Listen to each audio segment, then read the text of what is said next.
വളരെ ചെറിയ ശമ്പളത്തിന് വലിയ ജോലി ചെയ്യുന്ന ഒരു വിഭാഗമാണ് ആശാ വർക്കർമാർ. യാതൊരു തൊഴിൽ സുരക്ഷയും ഇല്ലാത്ത ഒരു മേഖല കൂടിയാണത്. ഇപ്പോഴിതാ അവർ മിനിമം വേജസ്, ഏറ്റവും കുറഞ്ഞ വേതനമെങ്കിലും നൽകണമെന്നാവശ്യപ്പെട്ട് സമരരംഗത്താണ്. അതിനെതിരെ രൂക്ഷമായ വിമർശനവുമായിട്ട് ഒരു തൊഴിലാളി യൂണിയൻ നേതാവ് കൂടിയായ സഖാവ് എളമരം കരീം രംഗത്ത് വന്നിരിക്കുകയാണ്. അവരുടെ ആ സമരം അങ്ങ് എങ്ങനെ നോക്കിക്കാണുന്നു? എളമരം കരീമിൻ്റെ ഈ പ്രസ്താവന, അവർക്കെതിരെയുള്ള പ്രസ്താവന, അതൊരു ട്രേഡ് യൂണിയൻ നേതാവിന് യോജിച്ചതാണോ? എന്താണ് അങ്ങയുടെ അഭിപ്രായം? പ്രശാന്ത് ചോദിച്ച ചോദ്യത്തിന് രണ്ട് പാർട്ടായിട്ടേ ഉത്തരം പറയാൻ പറ്റുള്ളൂ. ഒന്ന്, ഈ ആശാ വർക്കേഴ്സിൻ്റെ സമരത്തെ എങ്ങനെയാണ് നോക്കിക്കാണുന്നത്? നമ്മുടെ സെക്രട്ടേറിയറ്റിൻ്റെ മുന്നിൽ ഫ്ലെക്സ് ബോർഡുകൾ വെച്ച് കുടില് കെട്ടി 365 ദിവസം സമരം ചെയ്യുന്ന സമര രീതിയോട് കടുത്ത വിയോജിപ്പുള്ള ഒരു പൗരനാണ് ഞാൻ. അതുപോലെ തന്നെ അനാവശ്യമായ സംഘർഷം സൃഷ്ടിക്കുക, വഴിനടക്കാർക്കും യാത്രക്കാർക്കും തടസ്സമുണ്ടാക്കുക, അതെ, ഇതിനോടൊക്കെ കടുത്ത വിയോജിപ്പാണ് എനിക്കുള്ളത്. ഈ സമരങ്ങൾ, പല സമരങ്ങളും സെക്രട്ടേറിയറ്റിന് മുന്നേ നടക്കുന്ന സമരങ്ങളിലെ 95% സമരങ്ങളും അനാവശ്യ സമരങ്ങളാണ്. വളരെ പെട്ടെന്ന് ഒരു ഒത്തുതീർപ്പ് ചർച്ചയിൽ ഒരു മേശയ്ക്കപ്പുറവും ഇപ്പുറവും ഇരുന്ന് പറഞ്ഞു തീർക്കാൻ കഴിയുന്ന വിഷയങ്ങളുടെ പേരിലാണ് ദൂരദേശത്ത് നിന്ന് ഇവിടെ വന്ന് ഈ സമരമൊക്കെ ചെയ്യുന്നത്. ഞാൻ ഈ ആശാ വർക്കേഴ്സിൻ്റെ സമരത്തെ വളരെ വ്യത്യസ്തമായ ഒരു ആംഗിളിൽ കാണുന്ന ഒരാളാണ്. അതിന് കാരണം, ഞാൻ താമസിക്കുന്ന പട്ടണത്തിൽ എൻ്റെ വീടിനടുത്ത് താമസിക്കുന്ന ആശാ വർക്കർ, അവരിലൂടെയാണ് ഞാൻ ഈ ആശാ വർക്കേഴ്സിനെ കാണുന്നത്. അവർ കഴിഞ്ഞ ദിവസവും ഈ സമരത്തിന് തൊട്ട് മുമ്പും അവർ വിട്ടു. ഇടയ്ക്കിടയ്ക്ക് അവർ വീട്ടിൽ വരും. ഗവൺമെൻറ് ആവശ്യപ്പെടുന്ന ഡാറ്റ അവർ നമ്മുടെ അടുത്തുനിന്ന് കളക്ട് ചെയ്യും. ചില ഡാറ്റയൊക്കെ അവരുടെ മൊബൈൽ ഫോണിൽ എടുത്തിട്ട് അപ്പോൾ തന്നെ അപ്ലിങ്ക് ചെയ്ത് കൊടുത്തെങ്കിലേ, അപ്ലോഡ് ചെയ്ത് കൊടുത്തെങ്കിലേ പറ്റുള്ളൂ. അപ്പോൾ അത് അവർ കൃത്യമായിട്ട് അത് ചെയ്യുന്നൊരു സ്ത്രീയാണ്. ഇടയ്ക്കിടയ്ക്ക് വീടുകളിൽ വന്ന് ഈ കാര്യങ്ങൾ, പകർച്ചവ്യാധിയുണ്ടോ, കിണറിന് വലയിട്ടിട്ടുണ്ടോ, ഇങ്ങനെ വളരെ കമ്മിറ്റഡ് ആയിട്ടുള്ള ഒരാളാണ്. പലയിടത്തും ഈ ആശാ വർക്കേഴ്സ് അങ്ങനെയാണെന്നാണ് ഞാൻ കണ്ടിട്ടുള്ളത്. ഒരാളെ എനിക്ക് നേരിട്ട് അറിയാവുന്നതുകൊണ്ടാണ് ഞാൻ ഈ പറയുന്നത്. ഈ സ്ത്രീകൾ 7,000-7,500 രൂപ ശമ്പളം കിട്ടുന്ന ഈ സ്ത്രീകളെ, അവരുടെ കുടുംബം ഇതെങ്ങനെ മുന്നോട്ട് കൊണ്ടുപോകാൻ പറ്റുമെന്ന് ആലോചിക്കണം. ബേസിക്കായിട്ട് അവരുടെ കോൺട്രിബ്യൂഷൻ, അവർ ഈ സമൂഹത്തിന് കൊടുക്കുന്ന സംഭാവന എന്താണ്? നമ്മൾ സാമൂഹ്യക്ഷേമ രംഗത്ത്, പ്രത്യേകിച്ച് ആരോഗ്യരംഗത്ത് കേരളം നേടിയ മികവിൻ്റെ പിന്നിൽ നിസ്വാർത്ഥമായി പ്രവർത്തിച്ച ഒട്ടേറെ ആളുകളുണ്ട്. കേരളം മാറി മാറി ഭരിച്ച ആരോഗ്യമന്ത്രിമാരുടെ കോൺട്രിബ്യൂഷൻ ഒന്നുമല്ല നമ്മൾ ഈ കാണുന്നത്. ഇവരെപ്പോലുള്ള പാവപ്പെട്ട ആളുകൾ നടത്തിയ ഭഗീരഥമായ പ്രയത്നത്തിൻ്റെ ഫലമാണ് നമ്മൾ ഇന്ന് കാണുന്ന ഈ മുന്നേറ്റം. ഇവർ കളക്ട് ചെയ്യുന്ന ഡാറ്റ, വീട്ടിൽ എത്ര പേരുണ്ട്, എത്ര വയസ്സുണ്ട്, ആരൊക്കെയാണ്, ആർക്കൊക്കെ എന്തെല്ലാം രോഗങ്ങളുണ്ട്, എവരിത്തിങ്, ഇതെല്ലാം ഒരു ഡാറ്റയാണ്. ഈ ഡാറ്റ എന്ന് പറയുന്നത് നമ്മൾ ഇൻഫർമേഷൻ കമ്മ്യൂണിക്കേഷൻ ടെക്നോളജിയുടെ യുഗത്തിൽ ജീവിക്കുന്ന ആളുകളാണ്. ഈ ഡാറ്റ വളരെ പ്രഷ്യസ് ആണ്, അമൂല്യമാണ്. ഈ ഡാറ്റ മറിച്ചു കൊടുത്ത് കാശ് വാങ്ങിക്കുന്ന ആളുകൾ മുകളിലിരിപ്പുണ്ട്. ഈ പാവങ്ങൾ ഈ ഡാറ്റ കളക്ട് ചെയ്യുകയാണ്. അപ്പോൾ ഗവൺമെൻറ്റിന് കിട്ടുന്ന കോടിക്കണക്കിന് രൂപ മൂല്യമുള്ള ഡാറ്റ കളക്ട് ചെയ്യുന്ന പാവപ്പെട്ട പ്രവർത്തകരാണ് ഈ ആശാ വർക്കേഴ്സ്. അവരുടെ അവകാശം വളരെ ന്യായമാണ് എന്നുള്ളതാണ് എൻ്റെ വ്യക്തിപരമായ അഭിപ്രായം. ഒരു ദിവസം, പ്രശാന്തിന് തന്നെ അറിയാമല്ലോ, നമുക്ക് ഇന്ന് ഏത് ഗ്രാമപ്രദേശത്തായാലും ഒരു ദിവസം ഒരാളെ ജോലി ചെയ്യാൻ കിട്ടണമെങ്കിൽ മിനിമം 1,000 രൂപ, മിനിമം 1,000 രൂപ. അതെ. അപ്പോൾ എനിക്ക് പറയാനുള്ളത്, എൻ്റെ അഭിപ്രായം ചോദിച്ചാൽ, ഇവർക്ക് മിനിമം 25,000 രൂപയെങ്കിലും ശമ്പളം ഫിക്സ് ചെയ്യണം. അവരുടെ ഡാറ്റ കളക്ട് ചെയ്തു, ഇതിന് പകരം അവരെ മാറ്റി നിർത്തി ഗവൺമെൻറ് മിഷനറി ഉപയോഗിച്ച് ഇവർ ചെയ്യുന്ന ജോലി ശേഖരിക്കാൻ അല്ലെങ്കിൽ ചെയ്യാൻ, ഈ സർവീസസ് നമ്മുടെ സൊസൈറ്റിക്ക് പ്രൊവൈഡ് ചെയ്യാൻ ഗവൺമെൻറ് വിചാരിച്ചാൽ ഗവൺമെൻറ്റിൻ്റെ ബജറ്റിൽ കോടിക്കണക്കിന് രൂപ മാറ്റി വെക്കേണ്ടി വരും ഇവർ ഈ ചെയ്യുന്ന ജോലിക്ക്.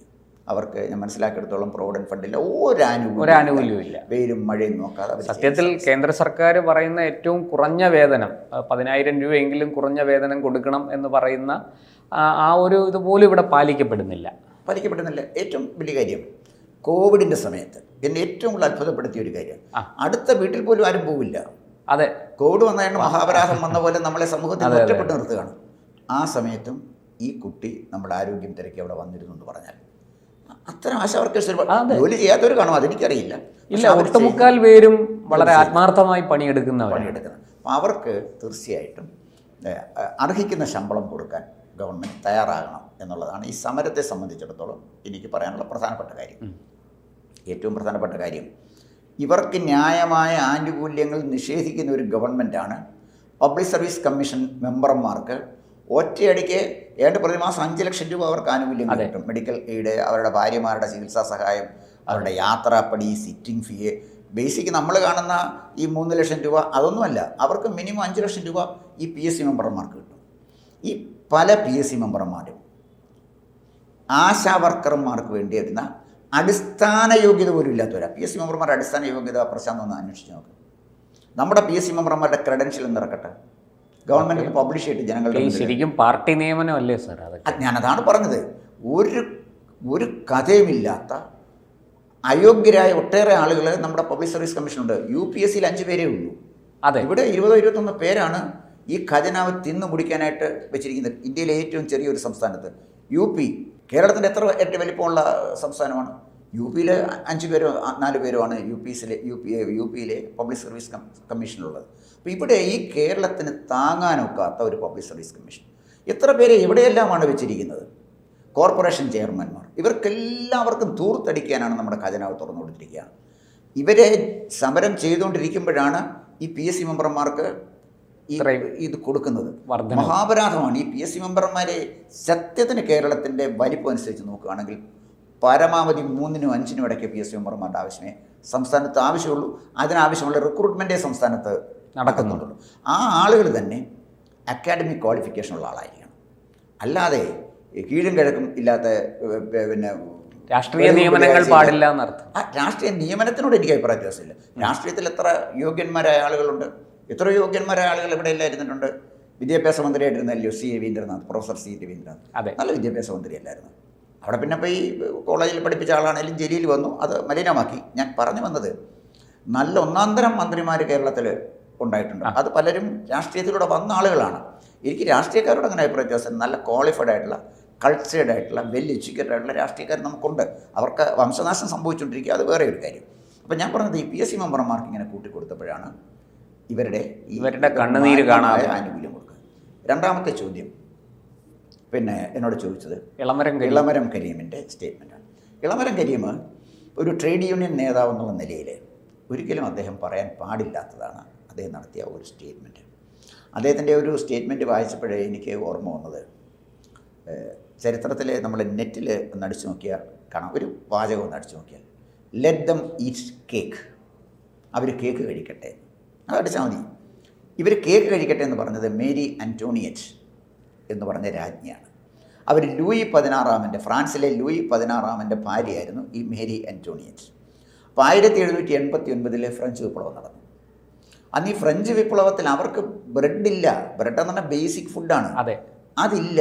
വിശപ്പടക്കാൻ ആഹാരമില്ല. അരി കിട്ടുന്നില്ല എന്ന് പറയുമ്പോൾ അവർ ചിക്കൻ ഫ്രൈ കഴിക്കട്ടെ എന്ന് പറയുന്ന ഒരു സ്റ്റേറ്റ്മെൻറ്റാണ് ഈ മേരി ആൻ്റോണിയറ്റ് നടത്തിയത്. ഇളമരം കരീമിൻ്റെ സ്റ്റേറ്റ്മെൻറ്റ് കണ്ടപ്പോൾ എനിക്ക് പെട്ടെന്ന് ഒരു ചരിത്ര വിദ്യാർത്ഥി എന്നുള്ള നിലയിൽ ഓർമ്മ വന്നത് മേരി ആൻ്റോണിയറ്റിൻ്റെ ആ സ്റ്റേറ്റ്മെൻറ്റ് തന്നെയാണ്. അത് സാമൂഹ്യ യാഥാർത്ഥ്യം മറന്നുകൊണ്ട് ഒരു തൊഴിലാളി യൂണിയൻ്റെ നേതാവ് പറയാൻ പാടില്ലാത്ത ഒരു സ്റ്റേറ്റ്മെൻറ്റാണ് തീർച്ചയായിട്ടും അദ്ദേഹം പറഞ്ഞത്. അതല്ല ഈ സമരം കൈകാര്യം ചെയ്യേണ്ട രീതി, അതല്ല.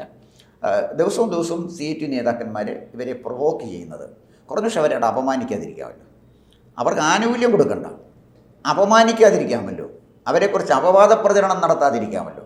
മിനിമം അത്രയൊക്കെ എങ്കിലും നമുക്ക് ചെയ്തുകൂടെ ഈ പാവപ്പെട്ട സഹോദരിമാരുടെ? അത് ചെയ്യാതെ പോകുന്നത് എന്താണ്? അത് ശരിയാണോ? അപ്പോൾ എനിക്കിതിനകത്ത് ഇവർക്ക് എന്തെങ്കിലും രാഷ്ട്രീയം ഉണ്ടോ എന്ന് ചോദിച്ചാൽ ഒരു രാഷ്ട്രീയം ഉണ്ടെന്ന് ഞാൻ കരുതുന്നില്ല. കാരണം ഇവരുടെ സമരത്തിന് തീവ്രവാദ സ്വഭാവം ഉണ്ടെന്നൊക്കെയാണ് ഈ നേതാക്കൾ പറയുന്നത്. തീവ്രവാദ സ്വഭാവം ഉണ്ടെന്ന് പറഞ്ഞാൽ പോരാ, അത് തെളിയിക്കൂടെ വേണം.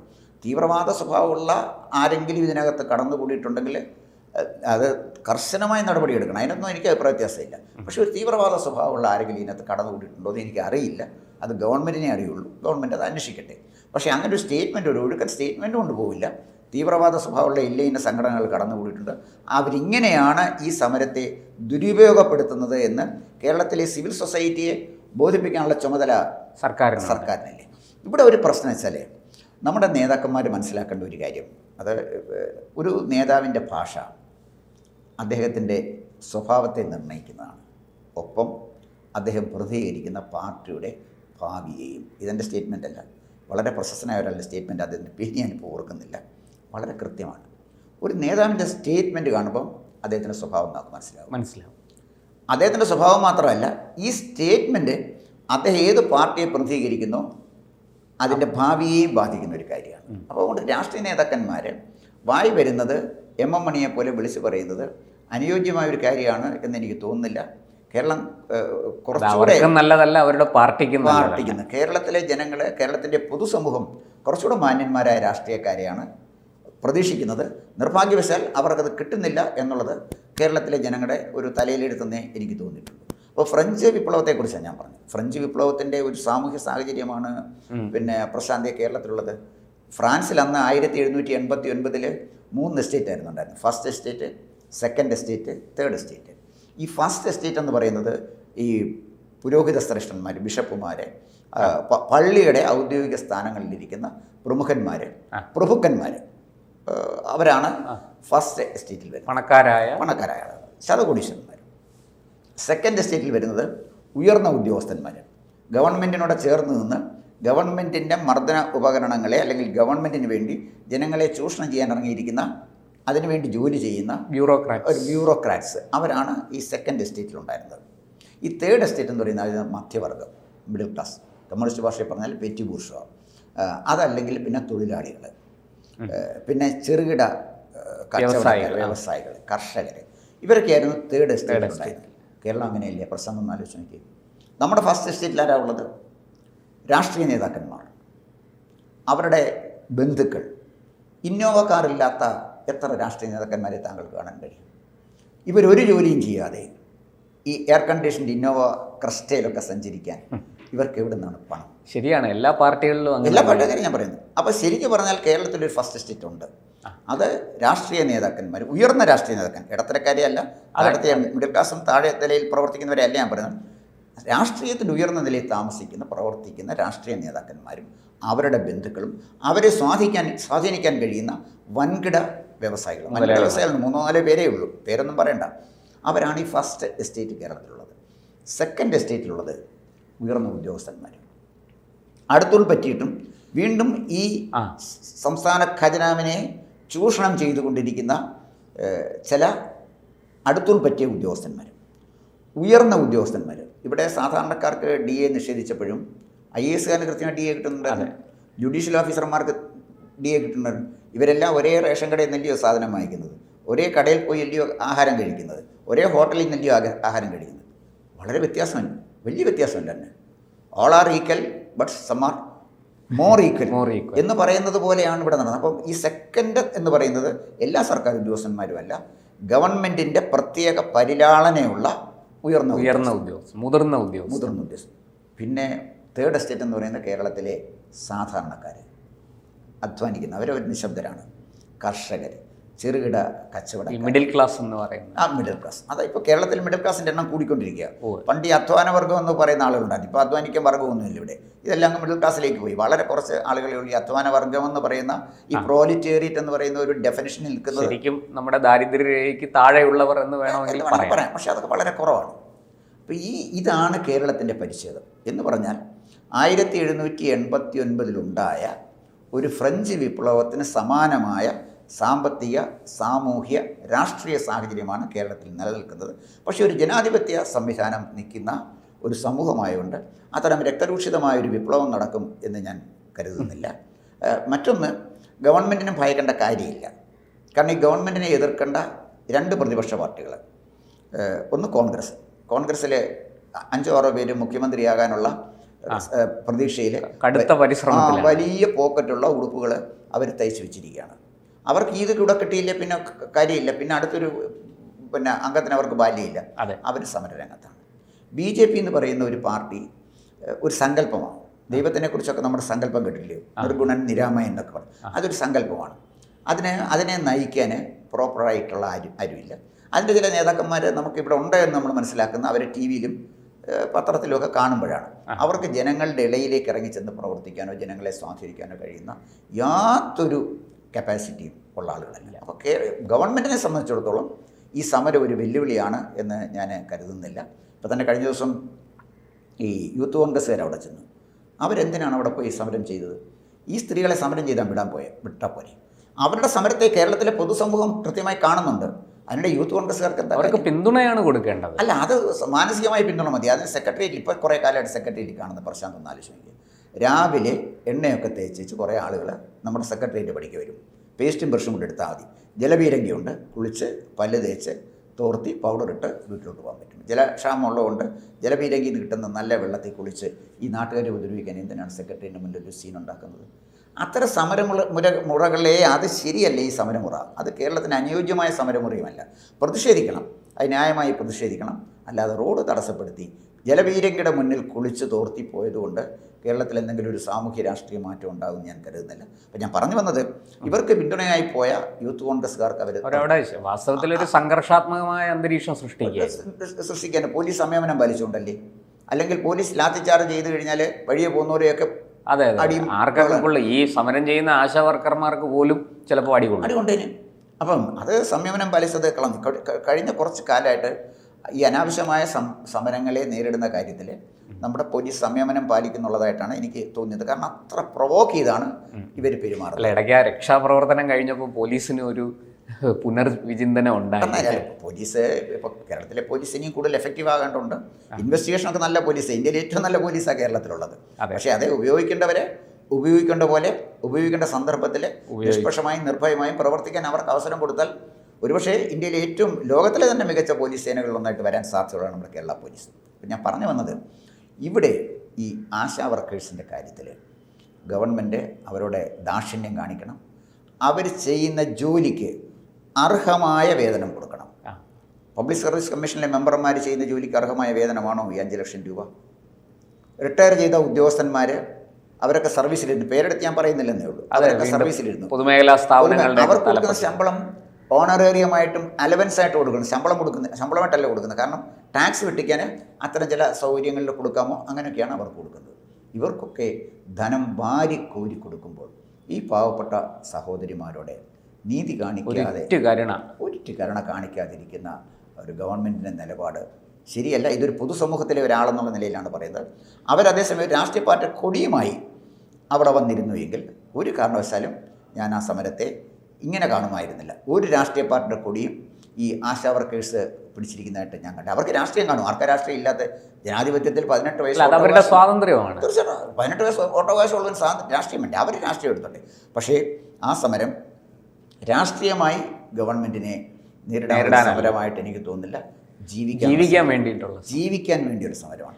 അരി വാങ്ങിക്കാനുള്ള സമരമാണ്. അതിനോട് തീർച്ചയായിട്ടും കാരുണ്യത്തോടെ പെരുമാറേണ്ട ചുമതല ഗവൺമെൻറ്റിനുണ്ട്. ഇളമരം കരിയും അടക്കമുള്ള ആളുകൾ മനസ്സിലാക്കേണ്ട ഒരു കാര്യമുണ്ട്. അവർ ചരിത്രത്തിൻ്റെ ചുവരെടുത്ത് വായിക്കണം.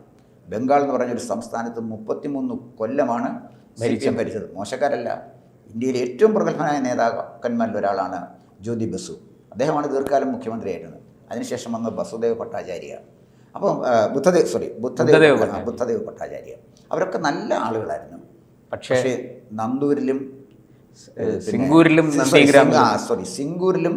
നന്ദിഗ്രാമിലും ഉണ്ടായ കലാപം ഒരു ഗവൺമെൻറ്റിനെ തന്നെ മാറ്റിമറിച്ചു. ആ പാർട്ടിയെ തന്നെ ഇല്ലാതാക്കി. അതുകൊണ്ട് ഈ മുദ്രാവാക്യം വിളിച്ച് സെക്രട്ടേറിയറ്റിൻ്റെ മുന്നിൽ അരിയും വെച്ച് കഷ്ടപ്പെട്ട് കണ്ണുനീരോടെ സമരം ചെയ്യുന്ന ഈ ആശാ വർക്കർമാരുടെ സമരത്തെ നിസ്സാരമായി കാണരുത്. ഇത് നാളെ ഒരു കൊടുങ്കാറ്റായാൽ അത്ഭുതപ്പെടേണ്ട. ഞാനീ പറഞ്ഞ പോലെ ഈ സിംഗൂരും നന്ദിഗ്രാമവും ഒക്കെ ആവർത്തിക്കാൻ ചരിത്രത്തിലധിക സമയം വേണ്ടി വരില്ല. അതുകൊണ്ട് ചരിത്രത്തിൻ്റെ ചുവരെടുത്ത് വായിക്കണം.